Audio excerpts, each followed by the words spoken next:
going on, ladies and gentlemen? My name is Nick Bartell, editor-in-chief for Techno Warriors TV, and welcome to another amazing interview about UFOs and aliens.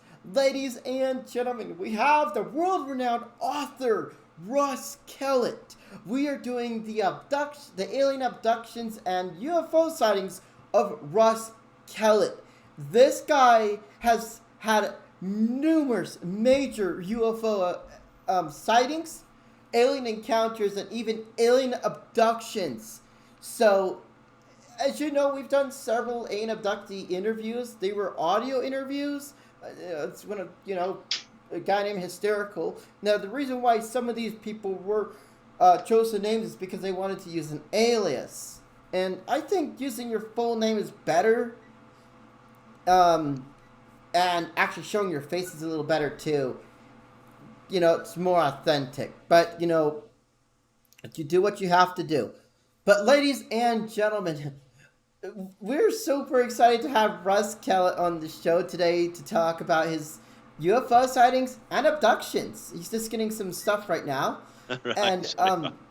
And oh my god, it is absolutely so amazing to have you on the show, Russ. He's all the way from, what part of the UK are you from? From Filey in North Yorkshire.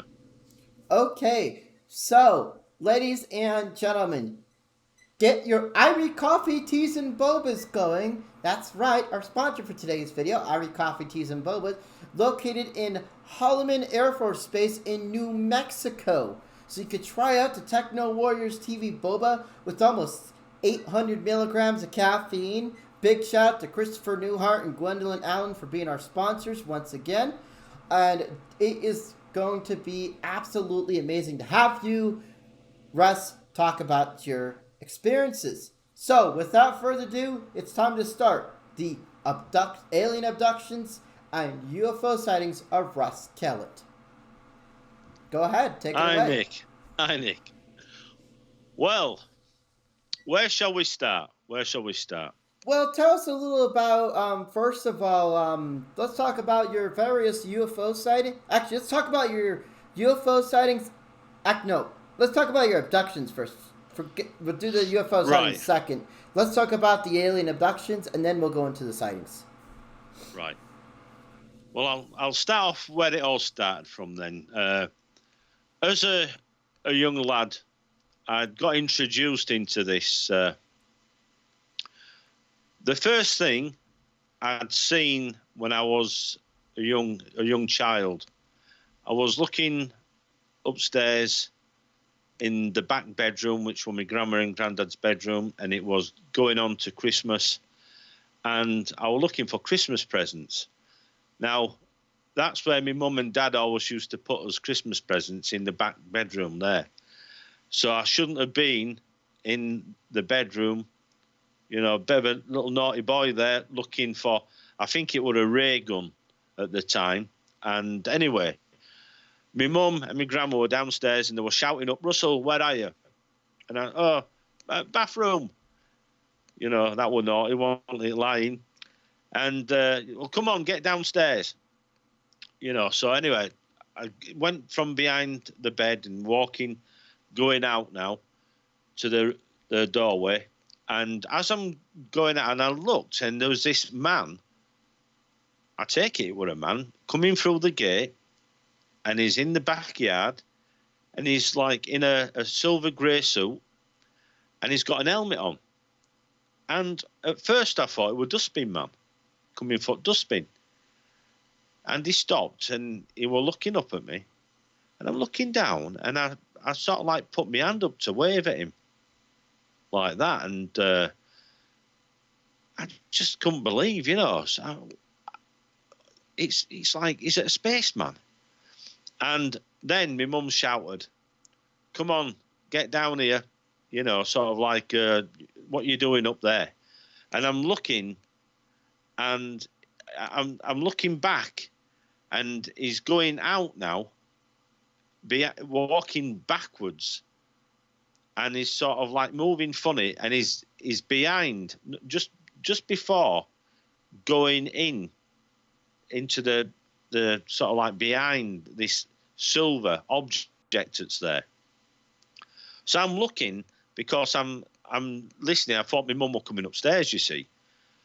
And all of a sudden, he'd gone behind, and I looked back, and he'd gone behind, and this silver thing was juddering like so, from side to side and going up like that. And then me mum shouted again with my grandma, come on, get down here now. So I said, yeah, come in. And I looked, and it had gone up. And I was looking to see where it had gone. And I couldn't see it. So I thought, right. So I went out of the door and went into the bathroom. And then I pulled the chain and I went downstairs. And as I'm going down, I'm getting down to the bottom of the stairs, like me and mum and my grandma's there. Come on, like, what are you doing? And I thought, I was going to say, I've just seen this spaceman. And I thought, if I tell where I've just seen it, I'm going to be in trouble, you know what I mean? So I shouldn't have been there, So that was the first initial strange thing that happened. Like, there's this silver thing in the back street. I couldn't tell what it was, just this silver. I thought it was a dustbin wagon, And this, I presume it were a man, could have been a woman. It didn't look like a woman, the figure, sort of like, but I was only young. It looked like somebody in a grey, silvery grey, sort of like jumpsuit, and an helmet, So, coming on now, that was when I was about 4 years old. I'd been outside in the garden, and I'd gone out into the back street, and I was talking to a couple of friends and what have you. And I looked, and I could see this object, this UFO. And I remember saying to my sister in garden, look, Jill, a UFO there. Look, and she said, where? And I says, up there. Go tell me mum. So my sister went in, running, and told me mum, look, Russ said there's a UFO. Anyway, so she came running out, and where is it? Where? And I said, it's disappeared. It did. I think it just disappeared, if I remember rightly. And my mum wasn't pleased, she says. I've got better things to do. I've got better things to do, she said, than sort of like messing about, running out here, and there's nothing there. You're calling me, So anyway, going now a little bit further, going on, and we're playing out in the back street now, and there's me and about 20 friends, and it's summer holidays, and we're playing, let's call it hide and seek. Hide and seek, the game, yeah? Yeah. So we're playing hide and seek, and you start at top of the street, and you walk down, and we run down and sort of like hide in gardens and behind garages and what have you. We shouldn't really, you know what I mean? But, we always used to play this game of hide and seek. And so school holidays, that's what we were doing. And as usual, I'm the first to get caught. So come on, Russ, you've been caught. I've seen you. So I walks up the street and goes and sits down at top of the road. And I'm sat down, and there's a nail sticking out of the ground where there's been this old building, like it were an old garage, been pulled down, but there were this couple of nails, and there were one there, and I was sat there looking up, and I looked up into the sky, and I thought, a UFO. And I couldn't believe it, So I shouts, look, a UFO. And everybody is shouting, sort of like, shut up, Russ, just because you've been caught don't mean to say we want to be caught, So I'm saying, no, look, I'm telling you, it's a UFO. Anyway, one by one, all my little mates were jumping over at walls and coming out from behind garden gates and what have you, and fences, and coming from behind some of the garages down that street. And they're at top of the road now, and this thing's moved and it was like second house from this row, and it's over here now, and it's moved across slowly. Massive, big, white object. Well, it was like red and white. What segment? So what it white, what it red? It was like red, white, all the way around. So, you know what I mean? It was like red and white. So what is it? White with red segments or red with white segments? And it's massive and it's moving slow. Anyway, we're all at top now watching it, and it's moved across now over the road. So everybody run across, and I were talking to a friend, and I was last one across. And there were a couple of cars, and I went over, and they're all coming back. I said, "Where's it gone?" And they said, "Oh, you just missed it. It went into that bank of clouds there." Oh, right. So we all came and were stood at the top, and we're talking about this. What was it? You know, what could it have been? And one of the friends and his girlfriend, he says, "Oh, it were an hot air balloon." And I said, "But it wasn't an hot air balloon." I said, "We've seen an hot air balloon. We've seen 20 of them a couple of weeks ago." I says, "There were nothing round it, you know, sort of like there's no attachments and ropes and tethers and what have you. There's no basket attached. There's no heat system, you know, and there's nobody in the basket because there's no basket. So how can it be?" Mm-hmm. So anyway, we're all, you know, there's about, out of about 20 of us, there's about 4 or 5 that say, no, it wasn't. It was an aeroplane or something like that, you know. So I'm saying, well, it can't be an aeroplane. It was moving too slow. So we looked at all possibilities and everything. And my friend said, "We're going to have to call where we've seen this or this day something. You know, so, well, you know, where we saw it." And I said, "Well, I saw it first. I would sat here where this nail is." I said, "So why not call it Nail Point?" So he says, "Yeah, we'll call it Nail Point." So from that day on, that was always called Nail Point. Yeah? Mm-hmm. So we knew it as Nail Point. Now, the strange thing is, later on, he'd moved a couple of years later. He'd actually moved from that area. And then I'd moved. And then we're talking about years later, I'd been working and I'd become ill, and I decided to get a job for myself and work for myself. And I got a shop. And I were in this shop, and he came in. And I hadn't seen him for like 15 years. And he says, "Russ, is that you?" And I says, "Yeah." And "How are you doing?" And he says, "Yeah, all right." The first thing he said, apart from when he'd said, "Russ, is that you? Is it your shop?" I said, "Yeah." "Wow," he says, "do you remember Nail Point?" I said, "How could I forget it?" So that must have had one impact on him. You know what I mean? That Mm-hmm. must have had some impact if he remembered that. And the first thing he said after all those years was, "Do you remember Nail Point?" And we're talking about, we're having a coffee. I made him a coffee, and we're talking, and I'd already set a group up. And I said, funnily enough, I said, I run a group about UFOs. I said, researching UFOs. And him and his girlfriend joined my group that very week. Because he'd just come out of the army, you see. So anyway, you know, that's all the time I'm interested because of what actually happened to me.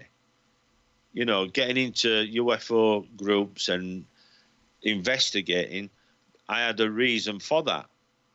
And the reason was because, and this is it, I was in the same house where my friend the same house in that back street where my friend used to live, and he'd moved away, and I had a motorbike. I'd got this motorbike, a TS ER, Suzuki, and on the proviso that, you know, I'd be a good lad and go to work because I got a job. I was only 16. And I says, yeah, you know, wear an helmet, don't ride fast, you know, and be careful. Go to work, don't miss work. Get in at a reasonable hour, you know. And I said, yeah. So I'd been out on my motorbike and I was riding around. I'd been to see a friend and I'd seen her and I said, I'm going home now because I've got work in the morning. Now, the thing is, obviously, I'm looking at getting in a reasonable hour, and I used to get in around 11 o'clock. Sometimes, you know, like 12 o'clock at the latest. But that'd be on a Friday night and Saturday night when I wasn't working the next day, right? Mm-hmm. So the thing is, it wasn't, I think it was Monday. I think it was Monday, you know, sort of like Monday night. And so obviously work the next morning. So was riding now back home. And the next thing, I come across this tunnel in the road. And it was, I was talking about this area earlier on in Bingley, where there's a place called Druid's Altar, where I used to go up and do a little bit of meditating up there. Right? Mm-hmm. Anyway, so what I'm doing is I'm going up and there's this like bend to go around this corner where Druid Altar Lane meets this road, which is a bit of a funny coincidence, really. And I come across this tunnel and I'm thinking to myself, I don't like the look of this tunnel. I hadn't seen it there the night or two before, right? And I'm thinking to myself, wow, you know, I'm a bit wary of going through this tunnel. I'm slowing down, but I'm being pulled in. I'm being pulled in now to this tunnel. So the next thing, I am in this room and I'm laid back and there's this like dentist chair and it's darkened and I'm looking, I can see movement around. And I'm looking up here because I can see something up here. So I looked up and I sees at the top of these dark blue uniforms, faces, heads. And I'm looking 15 foot up in this room. Giants. And some about 10 feet tall. Again, you know, massive. And some of them have got like white aprons on. And I am panic stricken. The next thing, I've got my head moved like that, injection in back of my neck, moved forward, and then I had this tube put down my mouth into my throat and an helmet put on. So now I'm laid back. And the next thing, I'm being risen up into the air. And I noticed there seemed to be people in the same position as me. And we were looking down. And there's this arena. And there's like this screen. And this helmet had a screen. And there's all this information coming across. And it's telling us all about, it's like battle skills, basic battle skills and things. So it was like an AR helmet. It's like, you know, those VR, you know, those AR augmented reality helmets. It was like one of those? I think so. I've never seen one. I've seen them on telly, but I mean, this is like 28 years ago. You know what I mean? So it's a long time. Didn't have anything like then. You know what I mean? But so there's all this information coming up, and you know, sort of like telling you what to do in these situations, and images of aliens, different aliens, their allies, right? Yeah, weaponry and what have you, what they use. And the next thing, I'm back on my motorbike. and I'm sort of like almost falling off of it at a stall speed. So I put my throttle back and carried on, and I'm thinking to myself, what were all that about? And I'm thinking, don't look back, you know what I mean? I'm riding, and I'm going to have to look back. I'm going to have to look back. So I'm looking back, and there's nothing there now. So I put my throttle back, and I thought, right, I'm going to get home now, fast. You know what I mean? I'm going to get home fast now. So anyway, I pulls in to the gate and goes down the little drive and what have you, you know, in backyard. Park my bike, and I'm looking, I'm thinking, you know, it's pretty dark, you know, sort of like, it shouldn't be this dark. And there's no lights on. You know, sort of like there's one or two houses have got lights on upstairs, one downstairs, but my house is in the dark. So I just goes to open the door, and it opens, and there's my mum there looking at me. What time do you call this? I don't know. I'll give you, I don't know. You know, sort of like, you told me that you'd get in at a reasonable time if you've got a motorbike, and well, what time do you think it is? And I said, well, where have you been? I said, I've been at, you know, my friend's house. And you've never been out at your friend's house all this time? You know, sort of like, what did her mum and dad say about you, you know, leaving at that time? I said, well, what time is it? And so, get in. So then my grandma, I could hear my grandma saying something. You know, so she said, just you wait until, you know, we tell your dad, you know. And I heard my grandma say, his dad's as daft as him. He won't bother. You know, sort of like, oh dear. So she said, it's 2 o'clock in the morning. And I'm saying, no, it can't be. And she says, I'm telling you, it's 2 o'clock in the morning. So you had missing time. Well, let's put it this way. I'm normally setting off at about 10:30 to get home for 11 o'clock. So I should have been home at 11 o'clock. So work it out. There's 3 hours missing time there. Wow. So, you know, sort of like, and I thought, you know, if I tell her about this, you know, sort of like, well, I'll tell you what happened, Mum. I'm riding down this road and going around this, and this tunnel's just there, you know, and I thought, if I tell her that, you know what I mean, she's going to think I have, you know, she's going to think I think she's fallen off a Christmas tree.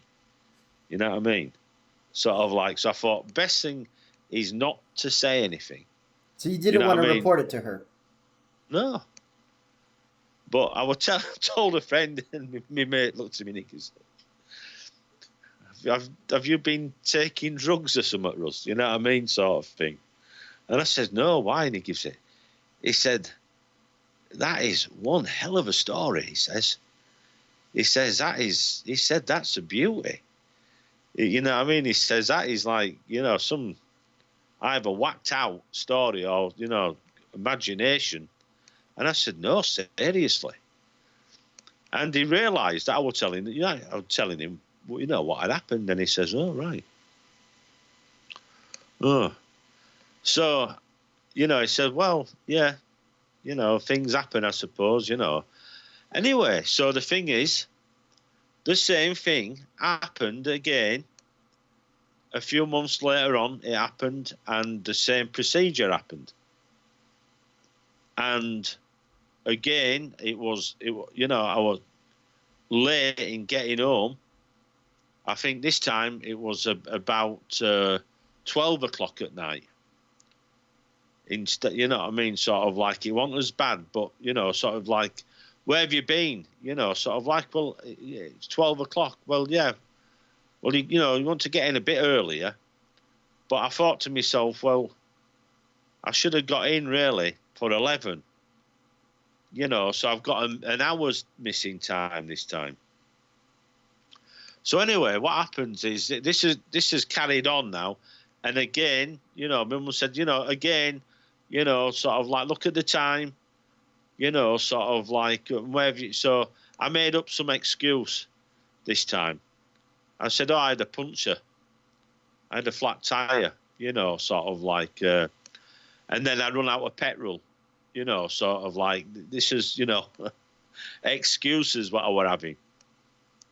So now a friend of mine had got a scooter, and I like scooters, and he went into the Who and what have you, and he'd seen his film Quadrophenia and what have you, and so I got a scooter. So now I'm riding around on a scooter, right? And the same thing happens again. This time I'm not. I told my friend, and he gives it. Well, he says now you've got a scooter, they might not abduct you now. He says they won't know it's you, will they? You know, he said if you're on a scooter and you've got a parker on, they won't know it's you. You know what I mean? Sort of like joking about it. How wrong he was. Yeah, how wrong he was.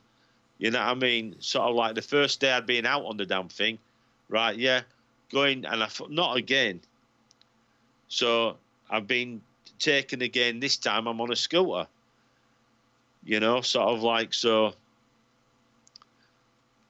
goes on a bit now, and again I'm on another scooter, a more powerful scooter, and I'm flying around, and I thought to myself, I won't go down that area. You know what I mean? I'm going to go this way instead. And so I went the opposite direction. What happens this time? This time I come across it on a dual carriageway in the opposite direction. So now I'm inside again, and what's happening basically is that things are changing. There's subtle changes in what they're doing to me.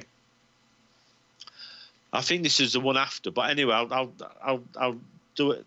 This more or less is what happened.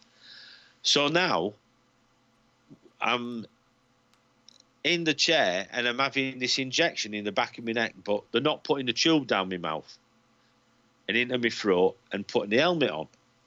Now I'm in this room and I'm stood up, and it's got a checkered board floor, and it's a bit like this. So is that what those aliens looked like? Did they have those weapons there as well? Yeah, well, that's me. That's supposed to be me anyway. So you took a picture and drew what those abductions looked like. I didn't take a picture.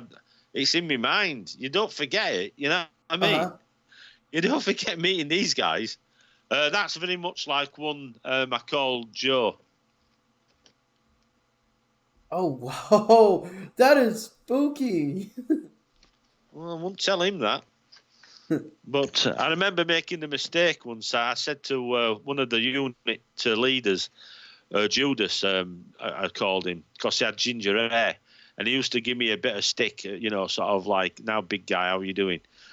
And I was saying, you know, like these guys, you know, I says, they look like monsters. And he's going like this, he's saying, Russ, shut up.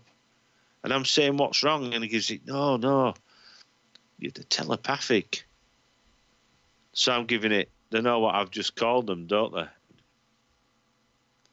Well, that's just my point of view, you know what I mean, sort of thing. Oh dear.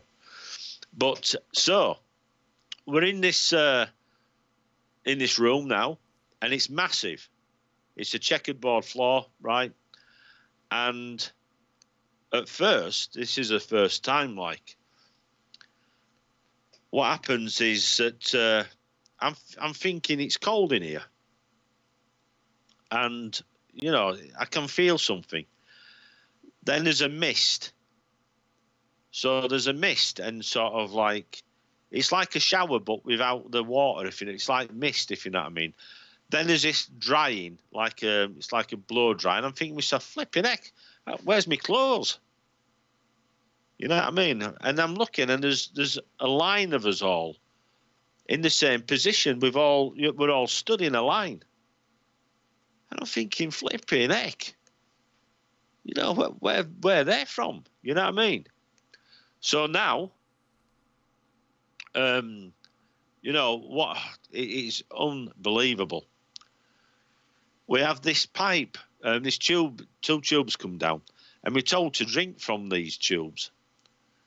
And we're drinking, and this wall had come forward with these tubes coming down, like, and this thing had come down, like we called it a slush, I think they call it. So it's making us sick. So I'm being sick. We're all being sick in these slushes. And we're told drink more and what have you, and it's making us sick. We're being sick. Drink more, making us being sick. And then we stop being sick, and we're told to just drink this water. And the next thing, the slush, the things go up, these tubes go up, and then the slushes go up. The slush goes up like so, and then the wall goes back. I mean, it's a massive room, you know what I mean? So now we've been sick of, and sort of like this stuff comes on us again, and, you know, sort of a bit longer this time and what have you. And then we're getting dried again. Then this wall comes forward, and in front of us, each one of us, there's like this locker. So he opens the locker, and inside we're told to put this, it's like a suit on, very light suit, like curtains, you know, like lace curtains, sort of light white fabric. So put it on, and it more or less fastens, you know, like Velcro, like it on itself. And there's this knob at top, and we're told to turn it. And there's a button at bottom, a bit below it, with a dial. But we're told to turn this knob, and it goes, and you can feel it, and you can see the colour changing. And as it's changing, it's getting tighter on us as well. And it's going from white, yellow, green, blue, black. And on the bottom, there's like boots that like come round, like boots. So now we've got a black uniform on. So we're told we've got an helmet, and we've got to wear the helmet, and we've got to put the helmet on first. Then we take the rifle out, and it's got these power batteries, which look like on rifles you have what you call magazines where bullets go in. Yeah. You know, and they're going, your magazine's going to your rifle, to the magazine slot. And there's 3 slots at the side where they clip in. And these are power packs. And it's a sound weapon. A sound weapon? It's a sound weapon, yeah. And it'll burst your eardrums. It'll burst your eardrums even if you're not pointing it in a person's direction. Now, later on, we do have a laser cannon added underneath because of the other allies that we're fighting against. So, sorry for interrupting, but it sounds like they put you in a galactic army. Yeah. Yeah, that's right, yeah. So you were fighting in an intergalactic war. Oh, yeah. Well, it's not only galactic, it's here on Earth as well. It's here on Earth. I've been to places on Earth, and 3 years ago I was saying about Eastern Bloc and where we were, and we were talking, and there was, you know, like, you're not from round here. Although we weren't wearing as normal, well, we were wearing as life suits, these are as life suits, yeah? These keep us alive. Right, yeah? If you get shot or anything, you're usually all right. Unless, you know, sort of like it's, you know, sort of like some alien weapon that can get through that, which there were things going on, the alien race, what we were fighting for, they were having a hard time keeping up with the other technology of the other aliens, and a race from this this planet, right? Yeah, who was fighting alongside another alien race. So I'd said this, you know, sort of like there were a Chinese army and they were fighting with the blue alien greys. They're like, you know, the alien greys, but the blue. Call them alien blues, really. But they're very tall. They're about, I think they're about 7 foot tall, these blue aliens, you know. And they've all got allies. All the alien races have all got allies, and some are from different planets, some are from this planet, some are from our governments. Some governments have got factions, and in those governments, they might have 3 factions of armies, black projects, fighting for 3 different alien races. I know for certain this has happened. It's happening now as we're sitting talking. It's same as my country, just the same. You know, it's a case of you know, that they're just doing. Our governments are just doing what they want. Right? There's a war going on, and there's people being. It's like if I say to you now, I can ask a certain name here on this phone, how many people went missing last year in my country? It'll tell you, because I've already done it. 280,000 people went missing. Right? Where are those people that have gone missing? And this is in my country, in the United Kingdom. Right? Uh-huh. I've actually asked this when I was on a radio show several years ago, and she was saying, "Oh, you know, you've been abducted. People go missing, you know."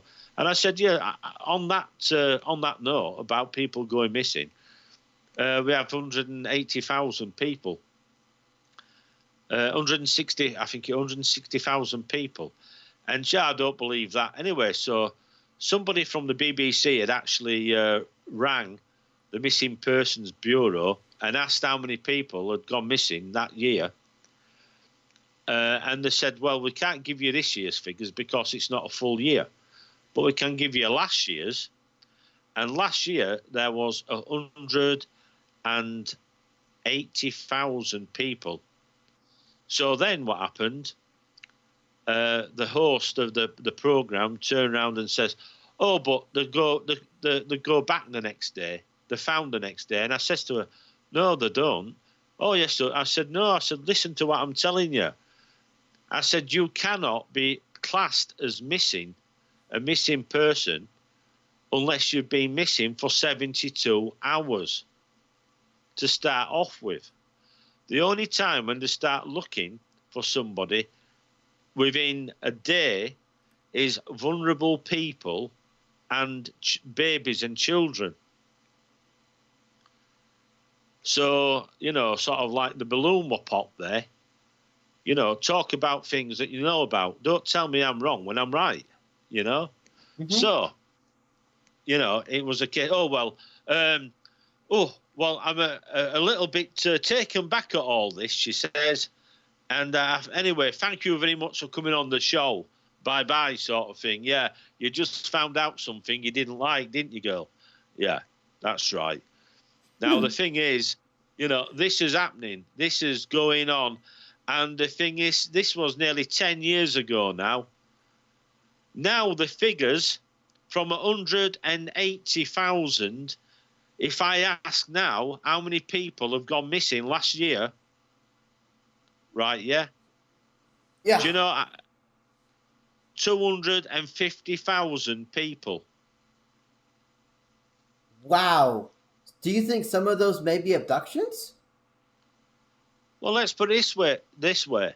I live on an island, and throughout the years of people that have gone missing, the numbers have increased dramatically to the point now where we've got hundreds of thousands of people. How can you possibly have hundreds of thousands of people missing in this country? if they haven't been abducted, there must be somewhere. You know? Mm-hmm. What I'd like to know, I'd like to know exactly the names and the picture of every person that's been missing. They should put it up. I mean, personally, I think that so many people go missing. How comes they don't put it up on the TV? You know what I mean? Why don't they put it up? You know, sort of like this is, you know, the number of people that have gone missing this month. You know what I'm saying?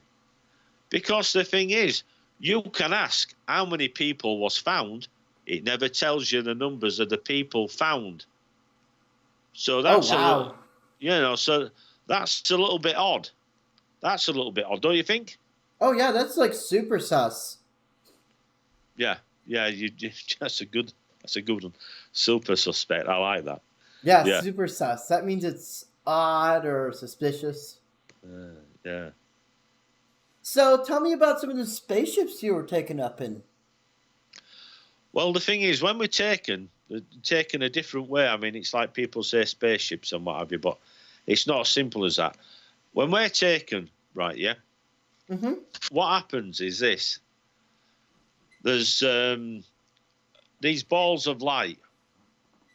When we're in that room, after we had those weapons, right, given to us, and have got us helmets on, now in that room, what happens is we're told to turn to the left. These tubes come up from the floor, and on the tubes, there's each one, left and right hand side, they have like a crystal ball. And power comes all the way up and goes into these crystal balls, right, until it's all powered up. Then, when it's powered up, the crystal balls are just there, and these two pillars, you know, tube-like objects, go down back into the ground. And we cup our hands on these, right, yeah, above them. And as Uh-huh. soon as that happens, we go through this big doorway. It takes us a split second, and we're at the other side, and it tells us in his helmet, on his visor, his location, destination, location, and it tells us where we are and formation. As soon as we're there, it tells us either to stand, get down on the ground, and we're given orders, right, yeah? So then those balls go back. Later on, in these packs, as you can see here, the balls go into each corner, one there and one at other corner, right, yeah? Okay. So, and they stay with us. Before, they used to go back to base, and then when a battle had finished everything, you know, the HQ had basically, you know, call us back, and, you know, they'd send them, and each one of us had basically put his hands on these, and we'd go back through, you know, the door back into that room there. So this is what happens, and a number of occasions we're in. It's like a room, and we like there's like it just depends how many people are actually gonna go to an actual, if we've been called to a battle or whatever, right? Yeah, or if we're scouting and going somewhere, there might be 10 of us. So there'll be 2, 4, 6, 8, 10, and we'd be two aside, you know, one at that side, one at that side, one at that side, that side, and we'd walk into a ball, and the ball would come out like so, right? Yeah, so we'd actually walk into it. Do you see what I mean? Yeah. So it's like a So ball you walk into, yeah, and and it then just. it closes behind us. So and then it elongates a bit like a torpedo, right? Yeah, it can actually look like a ball. So it looks like a ball, but when there's a lot of us in, it stretches like a torpedo. Some people call them cigar shapes. Some Yeah, I've people seen call them. those. I've seen like Yeah. articles of there, like you ever heard of the show on History Channel called Hangar One? Yeah, of course. Yeah. Yeah. We interviewed Chase Kolensky. We can see that video up in the little card link or the doohickey. She's got the most views of that interview, of any Right. interview. 2170, I think, views. Right. Yeah, so MUFON is Yeah. the channel. It's like the leader. Yeah. But I'm sure it's crazy because the more people we have interviewed, the more people are going to see, the more people are going to view our channel. And it's like, oh, look, maybe I should check them out. Maybe I should ask for them to be interviewed. Yeah. So what happens is that we step out, and like of the tube, we step out of the front, yeah, and it basically peels back like so. You know what I mean? It peels back, so we step out, two, and then another two, and it comes out like so, and then it'll basically take off as a ball, and then it'll come back for us, and then we go in the front like so, and then it'll come like that, and then we all walk in like so. So it can basically, they can be seen as like balls of light, and then if it's coming back for us, it'll be like a torpedo then when it's full up. But sometimes it can maybe have a couple of us inside it, but usually 10. There's 10 to a unit.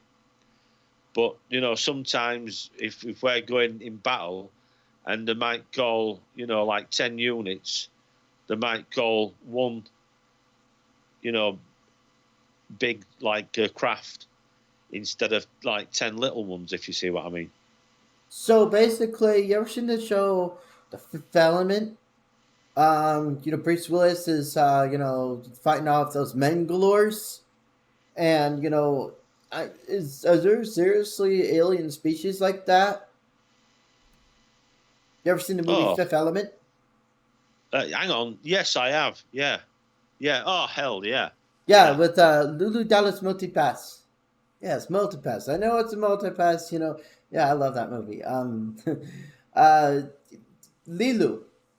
She's one of the main characters in the movie. She's like a hybrid that was created to save the human race at that time from some alien rock that was coming down to wipe everything out.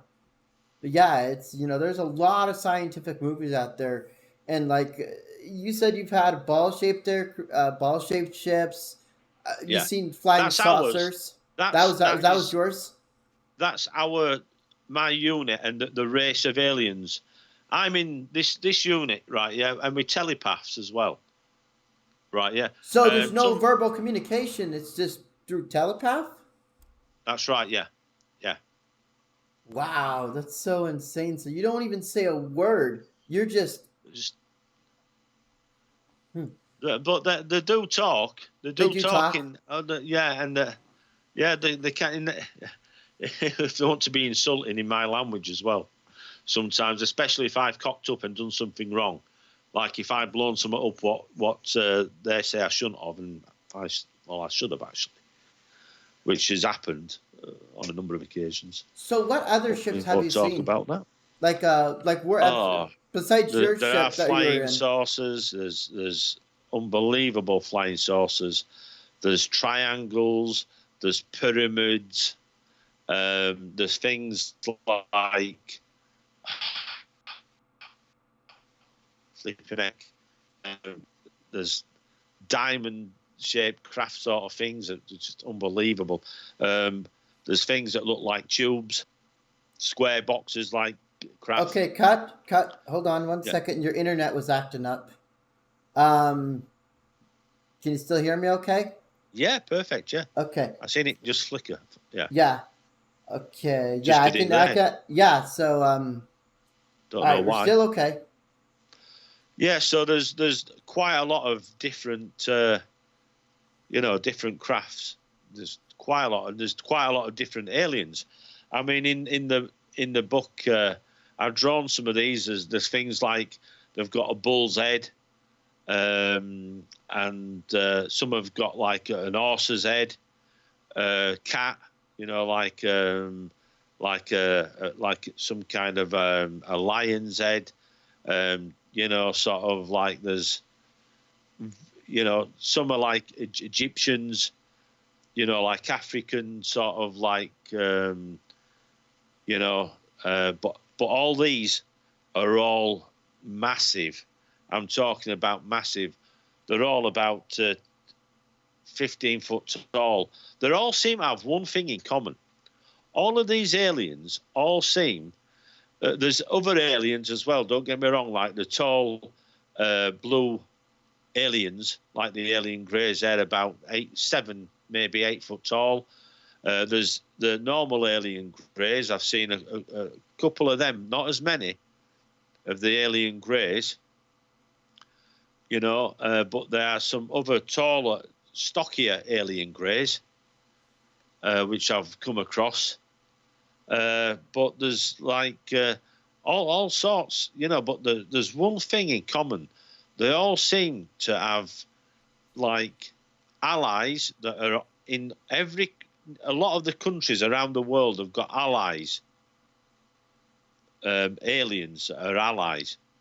In America, Canada, my country, Europe, you know, China, you know, Russia. Japan, everywhere, you know. And the thing is, as far as I'm concerned, right, yeah, a lot of the countries know what's going on.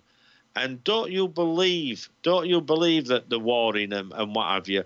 Because to be quite honest, there's a lot of, I'll tell you now, there's, you know, there's things that they deal with. They want minerals from this country. I know that there's an old fallacy that they've been wanting gold. If you go back to one of the stories, one of the 10th planet and what have you, about where these aliens originate from, and they want to make this certain powder from gold because their atmosphere has been destroyed, and so there's that aspect of things. If you believe that aspect, I haven't come across that. Just because I haven't come across it doesn't mean to say it's wrong. It's a theory just like any other theory, you know. Mine to other people are theories, and that's well and good, And as then long as you remember that. we also have the conspiracy corner. We actually interviewed Bart Sabrell. Big shout out to him. We talked about the moon landing conspiracy in our first episode. So we did not land on the moon. We didn't go to the moon because you know, he talks about his and keep in mind you, it is opinion based. So, but we, you know, there's a lot of things that, you know, how could they have, you know, did it, you know, the quality and how there's no, you can't see the stars in the background. It's like it was really, the moon landing is really, really sus. And sorry for getting off topic here, but I No, mean, it's all part, because the thing is, that's a planet that I've been to. You know, there's there's a reason. Yeah, there's bases on the moon. Believe me, there's battles being taken place and on the maybe moon. that's why Far they side. told Neil, and that's why maybe they didn't really show to, you know, they had to kind of finagle with it a little bit, and maybe that's why the quality of Neil Armstrong taking his Yeah, first steps on the moon was so bad. Is because especially when there's somebody. If he's the first man on the moon, who's taking the photos of him? Who's yeah, filming him? and there was Buzz Aldrin. Buzz Aldrin was the one taking the pictures. It can't have been, because he was the Neil Armstrong was the first out, right? Yeah, Buzz Aldrin was So the second down. He yeah, walked so down it. but who took the pictures of Neil Armstrong then? So they had a camera. They had a couple cameras on the lunar module itself. I mean, the thing is, the camera, the Hasselblad cameras. It doesn't. It didn't actually say that. Actually, Yeah, they've come up with that. I mean, the thing is, it's like anything else. Cameras on the end of feet when it's landing, and bumping down and sort of like, would it be still there in position, sort of like pointing up at somebody coming down the ladders? I doubt it very much. But anyway, the thing is, it's very suspect. Oh yeah, it is very sus, and I believe the aliens told Neil Armstrong and Buzz Aldrin, "Get out of here." Which again is all well and good, but they can't have done that if they didn't land there. Yeah, and it's like, I mean, that's awesome. So, also a big shout out to Bart Sabrell. You know what I mean? You could check out that video as well too. I mean, dude, I mean, we got so much amazing content. Now, do you have any other sightings or abductions you want to add? Well, I can carry on all night if you want. I mean, that would fill up my hard drive nicely. I'll tell you one good. This is amazing. Is this that I was on my motorbike with my friend, and this is a different type of abduction to what had happened. And the next that night, things were a bit strange. Like I dropped him off and said I'd see him, tomorrow after work and what have you. Used to go out for a ride around and what have you. And we were talking about where we'd been the next day after work. I had my tea and, gone down to my friend's house and, we're talking about where we're going to go in a couple of days' time. And we're talking about where we'd been the night before. And he said, when we went to this place, this pub, we went past this pub called the Free Nuns, they called it, in Murfield, this place called. And I said, well, when? And he said, how do you mean when? Last night. And I said, well, I haven't been anywhere near Free Nuns pub. And he said, well, of course you have. I should know. And I said, well, wait a minute. I were riding my bike. You was on the back. I says, and I haven't been anywhere near. I hadn't ridden my bike anywhere near there. And I turned around and told him, I said, we'd gone down, I said, at A64, turn left, going across to Harrogate, going across Lubber Houses, again towards this area near Skipton. And there's a big, like, base, like American and English, like Air Force base. It's, how can I put it, a listening station. And he says, I haven't been that way. I said, well, that's the way I went home. So I told him, went down and came around. And again, it's near this area, Bingley, where I've been abducted a lot. So he's no memory. And I'm thinking, sort of like, again, I got in fairly late, because he said, we were a bit late getting in. He were late getting in because he'd been locked out. He slept, I think, if I remember rightly, thinking about things, I think he actually slept in his garage because he'd been late and they won't let him in. When I think about it now, sort of like, think memories are just... Anyway, so this is one of the things, we were out late last night and sort of like... And he was quizzing me about the way that, no, that isn't the way. Went round Blubber Houses over that area and no, we didn't. It got so much of a problem for him that he actually closed. We were supposed to be going out that night on my bike, and I think we're going to one of the clubs or something. And he turned round and he wouldn't. He went in. So I went, started my bike and waited for him. 20 minutes later, I went and said, where is he, And he said, oh, he's gone to bed. And I said, what? And he said, yeah. He said, oh, he's gone to bed. So I thought, wow, that's good. So I went to a friend's house instead. And funnily enough, that night when I went to my friend's house is when I was abducted again and went down the tunnel. Again, put into this military unit, and we're in the checkered board floor room now, and was now out, and we're coming against these, what you would call dragon, half men, half dragon, 15-foot dragons. Did they have the teeth and everything? You what? They did have the teeth, yeah. Wow. So sort of like, and but their fight, but remember they've got their allies fighting for them. So they're like officer clans. So they're giving all the orders, but they do fight if they come towards us. If we're getting safe, if we're laying down a lot of firepower, and sort of like putting their enemy down and killing their enemy, sort of like they'll try to intervene, and then a lot of them will come, and you do not want to. I've been hit by these things, and it nearly killed me. Oh, wow. So you were basically hit by an alien weapon. No, by the alien itself.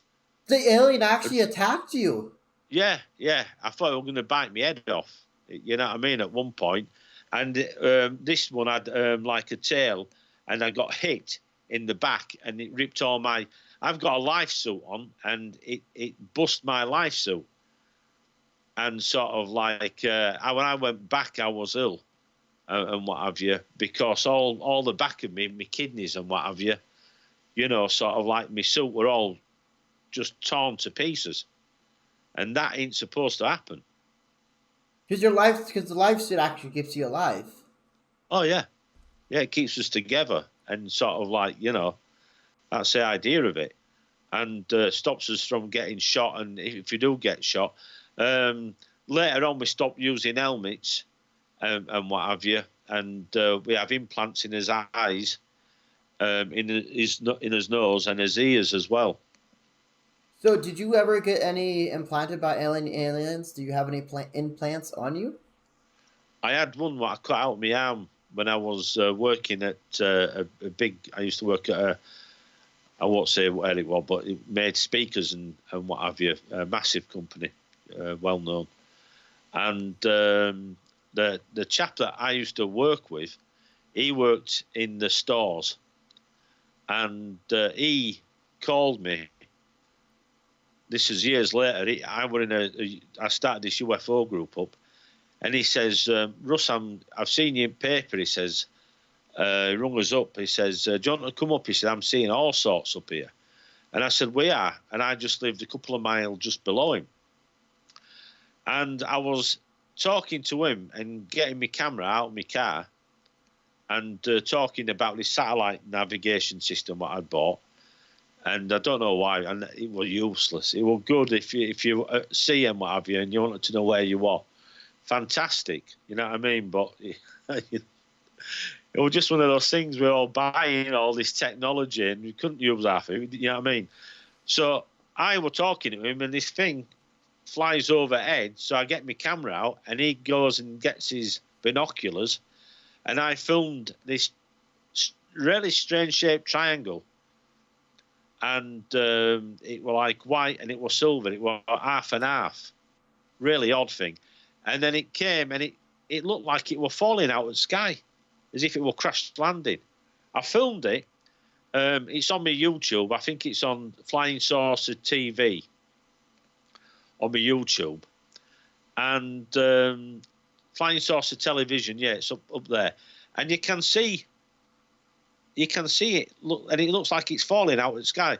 People think it looks like, some people say it looks like a man falling. Some people say it looks like an ejector seat. But I had this bloke, he looked at it, and he did the triangulation. And for it to be a person in an ejector seat, he triangulated, the background, the foreground, this fence and this light, what was in view, and worked out the dimensions and said that it would have to be 60 68 feet tall by 33 foot wide.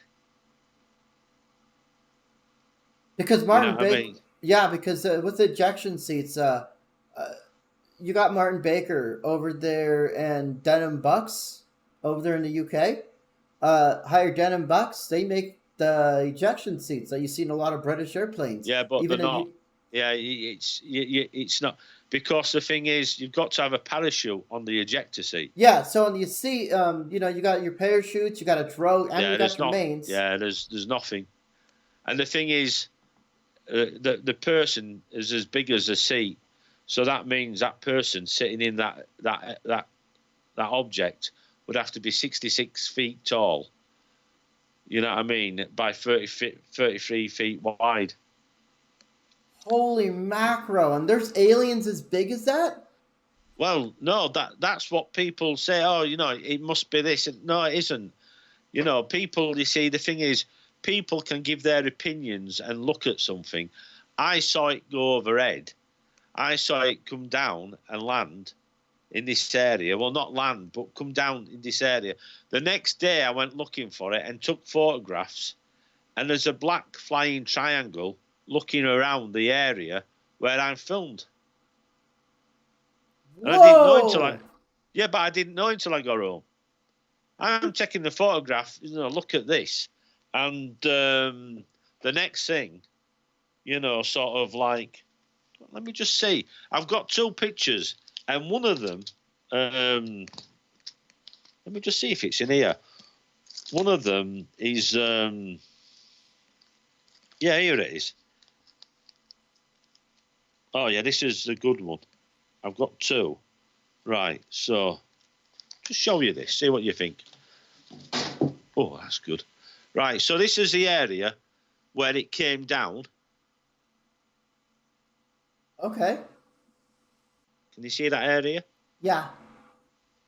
Yeah, you could tell something could come down there. You know what I mean? It's miles away from anywhere. Right? Mm-hmm. So, if you look at this now,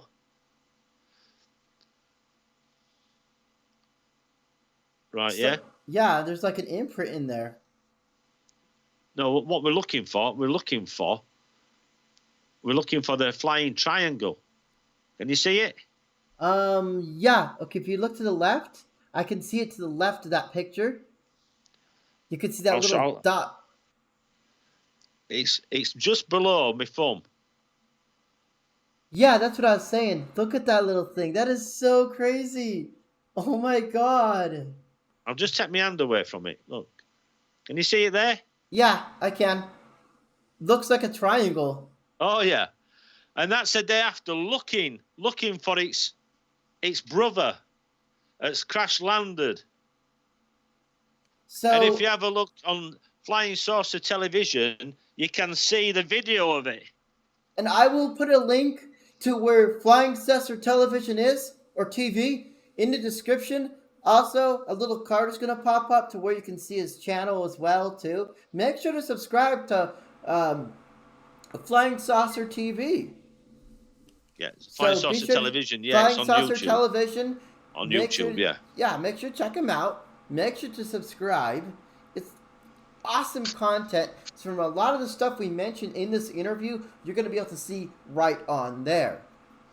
Yeah, the thing is, it's like, I'm going out and I'm filming me getting zapped by, I'm filming a friend of mine's disabled, and I'm saying to him, look, can you see the UFO? And he's watching it moving. And yeah, and I said, hang on. And there's this flash and a noise. And I said, wait a minute. And I grab the camera and I carry on filming. And when we go in, and I says to Keith, I says, you won't believe this.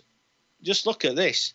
And when you slow it down, you can see 6 balls of light come down, but it's 60 frames a minute, right? Yeah. And you can see these frames and you can see these balls coming down in a second.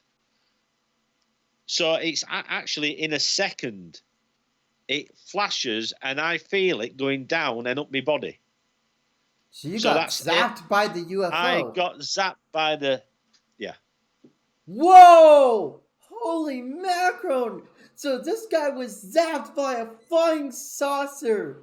Oh That my! isn't what I called it when it happened. Believe me, I called it more than the flying saucer.